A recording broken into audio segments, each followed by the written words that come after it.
हम मीनू झा गोर लगै छी समस्त मिथिलावासी के। आदरणीय श्री मणिकान्त झा जी के रचना एकटा राम जी के भजन लऽ कऽ उपस्थित छी रामनवमी के शुभ अवसर पर में। कोशिश करै छी अपने लोकनि के नीक लागे। धन्यवाद। जय मिथिला, जय मैथिली।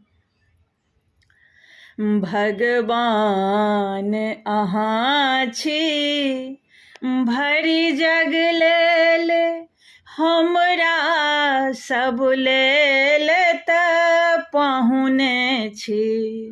भगवान अहाँ छी भरि जग लेल, हमरा सब लेल तऽ पाहुने छी। हमरा सब लेल तऽ पाहुने छी, हमरा सब लेल तऽ पाहुने छी। छल तीर कमान जखन कर में, हम नाक अहाँके पकड़ने छी।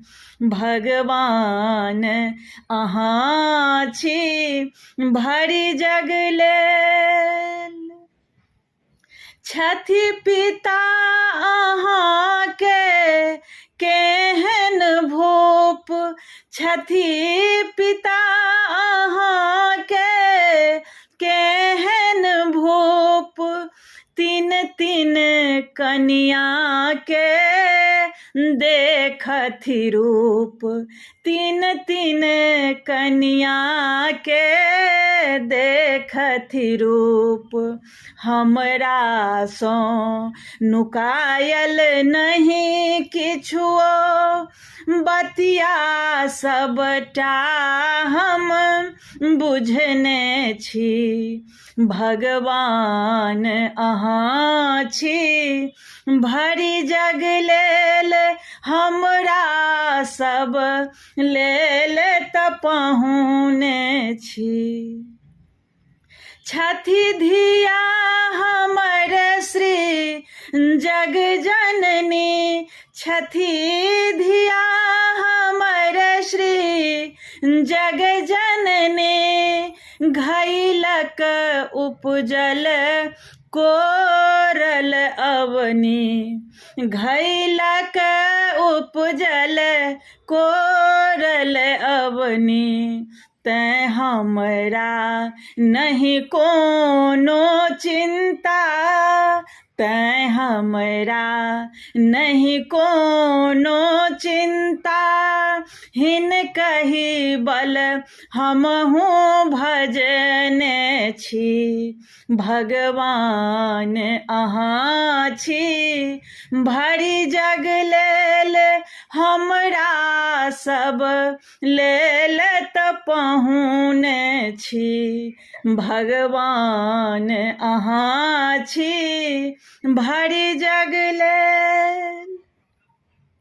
ई मिथिला थिक प्रेमक नगरी, ई मिथिला थिक प्रेमक नगरी।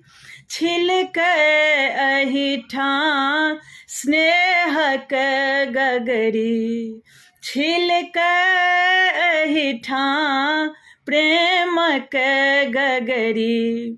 मणिकान्तो एहि माटिक रहने, मणिकान्तो एहि माटिक रहने।